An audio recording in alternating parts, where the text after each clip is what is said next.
नमस्कार, मैं हूं मृत्युंजय कुमार झा और अगले आधे घंटे तक कमोडिटी मार्केट पर सबसे बड़ी खबरें जारी है।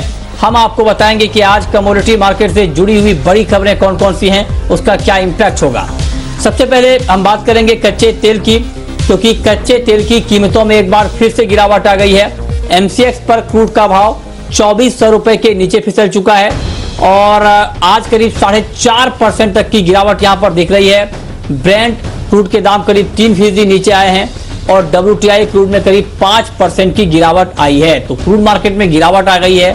क्या बाजार में फिर से घबराहट बढ़ गई है या फिर ये एक महज करेक्शन है, इस पर हम बातचीत करेंगे। हमारे साथ बातचीत करने के लिए सुनील कटके हैं एक्सिस सिक्योरिटीज के, हमारे साथ वंदना भारती हैं SMC कॉमट्रेड की और साथ ही सुगंधा सचदेव हैं रेलिगर ब्रोकिंग की। आप तीनों का बहुत बहुत स्वागत है कार्यक्रम में। सुनील कटके, मेरा पहला सवाल आपसे ही होगा कि फंडामेंटल के मोर्चे पर कोई बड़ा बदलाव नहीं आया है डिमांड सप्लाई के मोर्चे पर। हाँ, थोड़ी बहुत खबरें आई हैं कि अमेरिका में पिछले हफ्ते क्रूड का स्टॉक 87 लाख बैरल बढ़ गया है, ये API की रिपोर्ट है, जबकि बाजार में स्टॉक 19 लाख बैरल घटने का अनुमान था। तो घटने के अनुमान के मुकाबले स्टॉक बढ़ गया है, उसका भी इंपैक्ट हम प्राइस के ऊपर देख रहे हैं। तो क्या ये जो आज की कमजोरी है ये आपको लंबे समय तक टिकती हुई दिख रही है सुनील? मुझे लगता है कि ये कमजोरी जो देखने को मिली है, जैसे $2 का करेक्शन हमने देखते हुए, मतलब WTI $34 से अभी $32 के रेंज में आया हुआ है और इंडियन टर्म्स में अगर हम देखें तो तकरीबन ₹150 का करेक्शन हमको देखने को मिला है, जो कि 2400 के रेंज में अभी ट्रेड हो रहा है। मुझे नहीं लगता कि ये बहुत बड़ा करेक्शन है। जिस हिसाब से मार्केट पहले गिरा था अप्रैल में और जो डिमांड कंसर्न्स है अभी भी एकदम से अच्छे नहीं हुए हैं, तो आने वाले समय में कंसर्न्स रहेंगे डिमांड को लेके। और जैसे आपने बताया, आज इन्वेंट्री भी है क्रूड ऑयल की और ऑलरेडी ऑफलाइन ये न्यूज आ रहा है कि इन्वेंट्री में बढ़त देखने को मिल सकती है फिर से। तो इसका असर जो है हमें नियर टर्म में, मतलब एक हफ्ता 10 दिन, मुझे लगता है कि ये थोड़ा बेयरिश जोन में ट्रेड होते हुए नजर आ सकता है। मुझे लगता है ब्रेंट क्रूड जो है तकरीबन $32 या तो WTI क्रूड जो है $30 के रेंज में स्टेबल हो सकता है। तो मुझे लगता है कि 1-2 दिन में और $2 का करेक्शन हमें शायद देखने को मिले WTI ब्रेंट में। तो इंडियन रुपीस में हम देखें तो मुझे लगता है कि ये तकरीबन 2300 रुपए के रेंज तक हमको रेट्स जो है स्टेबल होते हुए दिखाई देंगे। बट अगर इंटरडे की पर्सपेक्टिव से देखें तो मुझे लगता है 50-60 रुपए का मूवमेंट है, तो ऑलरेडी 100 रुपए नीचे मार्केट जो है ट्रेड होते हुए नजर आ रहा है। तो जो डे ट्रेडर्स हैं जिनको छोटे टारगेट के लिए काम करना है, तो ड्यूरिंग द डे मुझे लगता है कि एक बार 2350 या 2375 के रेंज में मिलता है तो एक छोटा शॉर्ट टर्म बाय लेना चाहिए और एक स्टॉप लॉस 2290 तक का मेंटेन करें, छोटा वाला, और एक टारगेट 2460, मतलब एक 60-70 रुपए का जो है जंप हमको इंटरडे में देखने को मिल सकता है। बट मुझे लगता है कि हफ्ता 10 दिन का पर्सपेक्टिव देखें तो एक $2 का करेक्शन जो है और ओवरड्यू लग रहा है कंसिडरिंग द करंट फंडामेंटल्स। अच्छा, तो आप देखिए, ये बिल्कुल राय साफ है। जो पोजिशनल ट्रेडर हैं उनके लिए राय अभी ये है कि दाम अभी कुछ कम हो सकते हैं और $2 तक की गिरावट की बात अभी सुनील कर रहे हैं, लेकिन कह रहे हैं कि इंट्राडे में 50 से 60 रुपए का अपसाइड हम देख सकते हैं MCX पे। तो 50 रुपए तक के टारगेट के लिए आप यहां पर खरीद सकते हैं।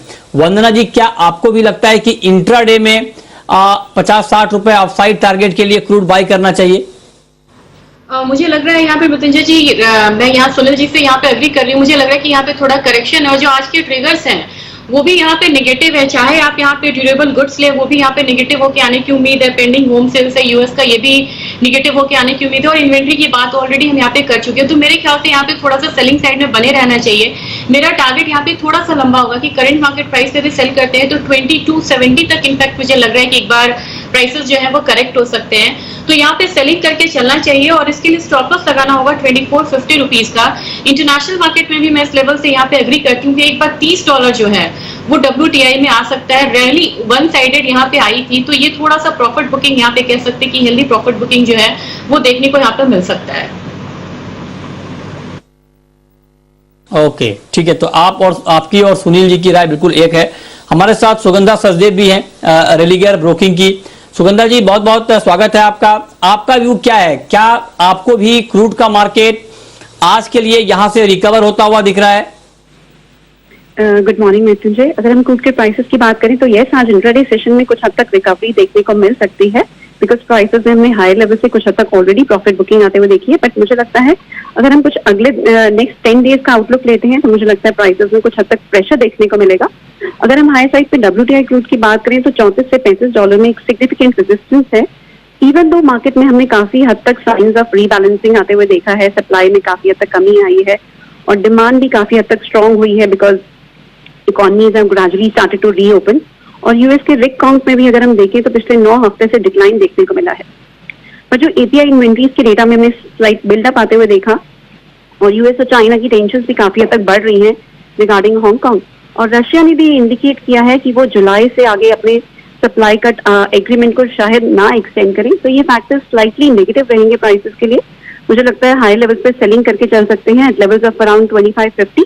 शॉर्ट पोजीशंस बिल्ड कर सकते हैं, स्ट्रिक्ट स्टॉप लॉसेस रहेंगे 2650 ऑन द हाई साइड और डाउन साइड में टारगेट कर सकते हैं 2260 odd levels. Having said 2260 mark से वापस से प्राइसेस में रिकवरी देखने को मिल सकती है। और अगर मैं WTI क्रूड की बात करूं कि जैसा हमारे दूसरे एक्सपर्ट्स ने भी मेंटेन किया, मुझे लगता है $30 बैरल से 29.5 बैरल मार्क एक स्ट्रॉन्ग सपोर्ट एरिया रहेगा प्राइसेस के लिए। तो देखिए बहुत कम ऐसा मौका होता है जब सारे एक्सपर्ट क्रूड को मतलब किसी कमोडिटी के ऊपर एक राय रखते हों, तो लेकिन आज ये संजोग ये है कि कच्चे तेल में किसी में भी मतभेद नहीं है। तीनों एक्सपर्ट हमारे यही कह रहे हैं कि इंट्राडे में कच्चे तेल का मार्केट यहां से कुछ रिकवर होगा, लेकिन हफ्ते 10 दिन में थोड़ा और दबाव यहां पर देखने को मिलेगा। ये कच्चे तेल पर आपके लिए बिल्कुल साफ राय है। इंट्राडे में अगर आप ट्रेड करना चाहते हैं तो एक मजबूत स्टॉप लॉस के साथ आपको 50-60 रुपए अपसाइड के टारगेट को ध्यान में रखकर बाई करना चाहिए। लेकिन अगर आप पोजिशनल ट्रेडर हैं तो आप ये मानकर चलें कि आगे दाम कुछ और गिरने वाले हैं कच्चे तेल के। बहुत शुक्रिया सुगंधा जी आपका हमारे साथ जुड़ने के लिए, क्रूड के ऊपर अपनी राय देने के लिए। लेकिन क्रूड के बाद अब बात करते हैं नेचुरल गैस की। नेचुरल गैस में सुनील जी आज के लिए क्या ट्रेड लिया जाए? मुझे लगता है कि नेचुरल गैस में थोड़ा स्टेबिलिटी देखने को मिल सकता है और धीरे धीरे प्राइसेस जो है बढ़ते हुए नजर आएंगे। आने वाले समय में मुझे लगता है कि 145 के रेंज तक जो है प्राइसेस स्टेबल होते हुए दिखेंगे, क्योंकि एज एंड व्हेन लॉकडाउन खुलते जा रहा है धीरे धीरे, तो मुझे लगता है कि प्राइसेस में एक उछाल देखने को मिल सकता है। तो बॉटम आउट है प्राइसेस अभी, तो मुझे लगता है कि बाय ऑन डिप्स का स्ट्रेटेजी यहाँ पे मेंटेन करना चाहिए, क्योंकि आज ऑलरेडी 4 रुपया तक का गिरा हुआ है मार्केट। तो it looks like a good buying opportunity with a position target of 145 range तक। एक हफ्ता 10 दिन में 145 तक का रेंज जो है हमको देखने को मिल सकता है नेचुरल गैस में। ओके, चलिए अब बात करते हैं गोल्ड और सिल्वर की। तो सोने चांदी का मार्केट थोड़ा सा ऊपर आया है। एमसीएक्स पर गोल्ड का भाव 46,500 रुपए के करीब ट्रेड कर रहा है। चांदी 48,600 के आसपास घूम रही है। अंतर्राष्ट्रीय बाजार में गोल्ड $1725 के करीब है और चांदी का भाव $18.25 के आसपास ट्रेड कर रहा है। तो वंदना जी आज के लिए आपको गोल्ड का मार्केट कैसा दिख रहा है इस लेवल पे? मृत्युंजय जी, दो चीज यहाँ पे पॉजिटिव है गोल्ड के लिए। एक तो है कि डॉलर इंडेक्स जो है वो यहाँ पे नीचे आ रहा है, 2 हफ्ते से लगातार नीचे की तरफ ट्रेड हो रहा है और मुझे लग रहा है कि अगला 97.85 एक सपोर्ट ले सकता है ये। दूसरी चीज ये है कि हांगकांग के इशू के बाद यहाँ पे एक सेफ हेवन बाइंग जो है वो हम लोगों ने गोल्ड में आते हुए देखा था। फिलहाल मुझे लग रहा है कि गोल्ड में थोड़ी सी यहाँ पे बाइंग हो सकती है। 46,875 तक मुझे लग रहा है कि एक बाइंग जो है वो यहाँ पे आ सकती है। और अगर थोड़ा सा अगर ओवरऑल बात किया जाए तो मुझे लग रहा है कि ऊपर से एक डाउनवर्ड स्लोप बन रहा है, तो कहीं ना कहीं 46,875 के करीब मुझे लग रहा है कि वहां पे एक रेजिस्टेंस जो है वो फेस करते हुए ये कमोडिटी देख सकती है। और अगर करेक्शन ली तो मेरे ख्याल से यहाँ पे नीचे की तरफ हम मूव आते हुए भी गोल्ड प्राइसेस में देख सकते हैं। तो सेफली यहाँ पे बाय करिए, आपको 8,850 से 875 का लेवल मिलता है, वहां पे प्रॉफिट बुक करिए। और इस कॉल के लिए जो स्टॉप लॉस है वो लगाना होगा आपको 46,275 रुपए का। ओके, सुनील जी आपका क्या व्यू है? 46,600 के आसपास है एमसीएक्स पर गोल्ड का भाव और करीब करीब 60 से 65 रुपए की मजबूती है। बिल्कुल इसी प्राइस पे अगर कोई ट्रेड लेना हो तो क्या लेना चाहिए? मुझे लगता है कि 46,800 तक का एक रेंज हमको इंट्राडे में देखने को मिल सकता है। जो यूएस और चाइना का तनातनी बढ़ रहा है उसका एक फायदा हमको गोल्ड में प्राइसेस में इजाफे के तौर पे देखने को मिल सकता है। तो करंट मार्केट प्राइस पे अगर कुछ कॉल लिया जाए इंट्राडे ट्रेडर्स को, तो मुझे लगता है 46,600 के रेंज में बाई इनिशिएट करें और 46,740 या 46,800 का टारगेट मेंटेन करके चलें। तो मतलब 200 रुपए का टारगेट जो है आपको गोल्ड में लेके अपसाइड में देखने को मिल सकता है इंट्राडे में। और एक स्टॉप लॉस जो है 46,350 या 400 के रेंज में मेंटेन जरूर करें गोल्ड में। दोनों एक्सपर्ट कह रहे हैं कि आप इंट्राडे में गोल्ड खरीद सकते हैं, आपको 46,875 46,800 के आसपास का टारगेट देखने को मिलेगा। चलिए अब वक्त है एक ब्रेक का, और ब्रेक के बाद आपको बताएंगे कि चांदी में आज आपको क्या ट्रेड लेना चाहिए और एग्री मार्केट में आपके लिए कहां पर कमाई के मौके बन सकते हैं, यह हम आपको बताएंगे ब्रेक के बाद। आप बने रहिए हमारे साथ।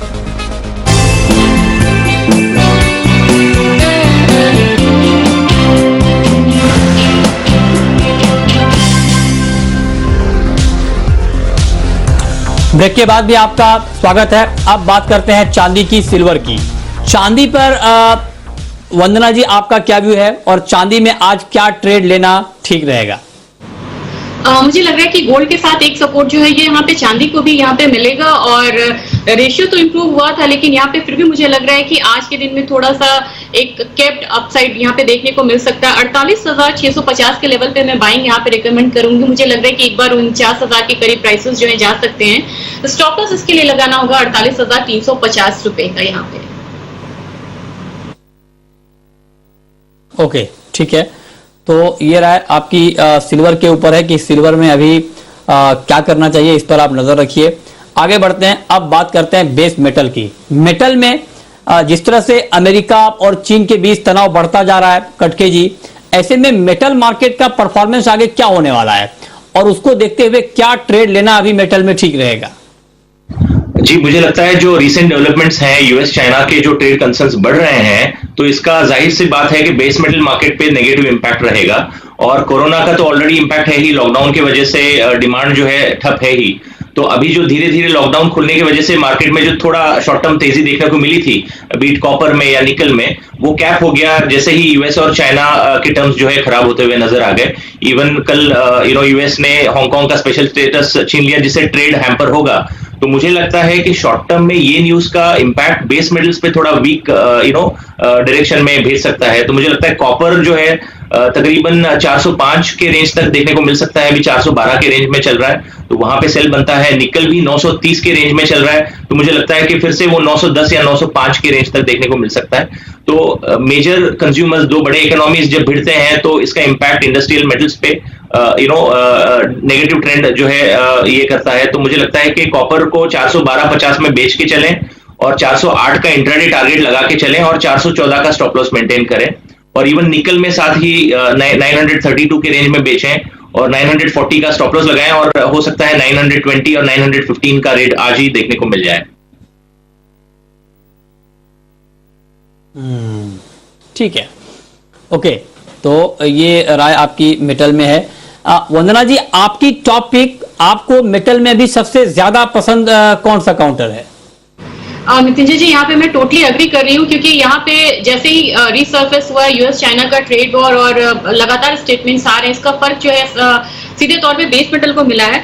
मुझे एक कमोडिटी है जो कि अभी तक लैगर्ड थी, उसमें लग रहा है कि थोड़ा सा यहाँ पे एक अपसाइड जो है, लिमिटेड अपसाइड जो है वो यहाँ पे देखने को मिल सकता है, वो है लेड। लेड में हम लोगों ने कभी भी बहुत स्ट्रॉन्ग बेस फॉर्मेशन आते हुए देखा ही नहीं। तो मुझे लग रहा है कि 132 पे अगर बाय करते हैं तो 135-36 तक का जो लेवल है वो यहाँ पे हम आते हुए देख सकते हैं। इसके लिए स्टॉप लॉस यहाँ पे लगाना होगा 130 रुपए का। ठीक है, ओके। आगे बढ़ते हैं, अब बात करते हैं एग्री मार्केट की। और एग्री मार्केट में अगर हम यहां पर देखें तो ऑयल में, खास करके ऑयल कॉम्प्लेक्स में अच्छी तेजी हमने पिछले कुछ दिनों में देखी। आज मार्केट थोड़ा सा दबाव में है। तो वंदना जी, अगर हम सोया ऑयल की बात करें तो सोया तेल में अभी क्या ट्रेड लेना चाहिए?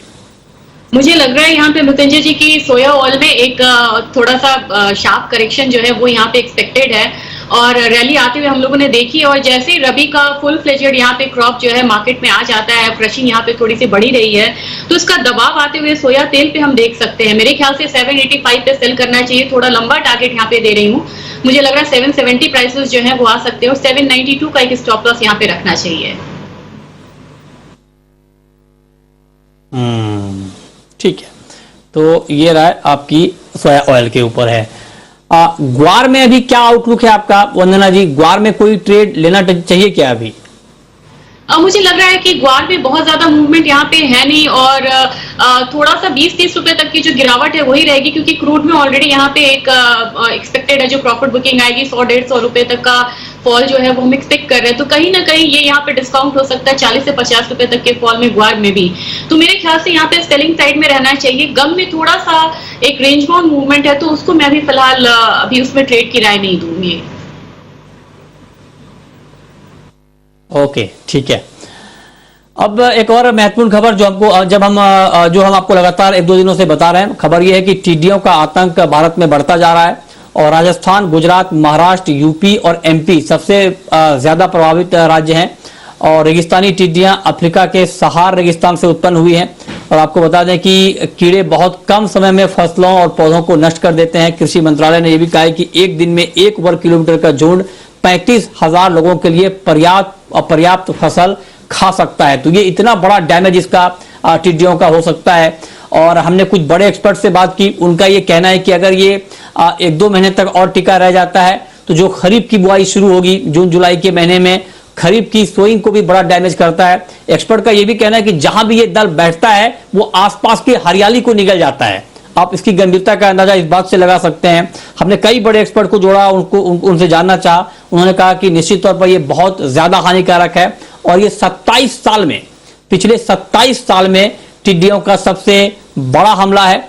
और हालांकि अभी जो तत्काल राहत की बात यह है कि रबी फसलों की कटाई हो चुकी है, तो खेतों में कोई बड़ी फसल खड़ी नहीं है, लिहाजा वहां पर डैमेज नहीं हुआ है। लेकिन फल, सब्जियां इसको ये तबाह कर रही हैं। और आगे चूंकि खरीफ की बुआई होनी है, उसको लेकर चिंता ज्यादा है। तो कुछ एक्सपर्ट ने ये सुझाव दिया है कि सरकार को ड्रोन से छिड़काव करना चाहिए इस पर काबू पाने के लिए। देखना होगा आगे किस तरह के कदम यहाँ पर उठाए जाते हैं, लेकिन इसको लेकर चिंताएं लगातार बढ़ रही हैं। और अब वक्त है रैपिड फायर राउंड का। वैसे ही बहुत सारे लोग ऐसे भी तो होंगे, स्टॉक करके रखा होगा, समय से पहले खरीदारी की होगी, उसके बावजूद अगर रिजल्ट्स इतने कमजोर हैं तो फिर मुश्किल वाला मामला है। और लॉकडाउन खोल के डिलीवरी की बातें आई भी हैं। पहली चीज़ तो होम डिलीवरी वगैरह में कितनी हो पाती है, दूसरी चीज़ ये कि बहुत कम जगह सेल आप होटल्स में, 5 स्टार्स में, बड़े मॉल्स वगैरह में वहाँ होते देखते हैं, वो तो बंद ही है। बिल्कुल परफेक्ट शॉट है ये। 595 के स्टॉप लॉस के साथ बेचिए। 560, 550, 540 3 टारगेट के लिए। वो था यूएसएल मैकडॉवेल, जहां पर आज मेरी बिकवाली की राइस लिस्ट सुबह कल रिजल्ट्स के दम पर नीचे की तरफ 560, 550 और 540 ये 3 टारगेट दिए थे। नीचे का टारगेट पहला वाला तो आया है 560 के आसपास का।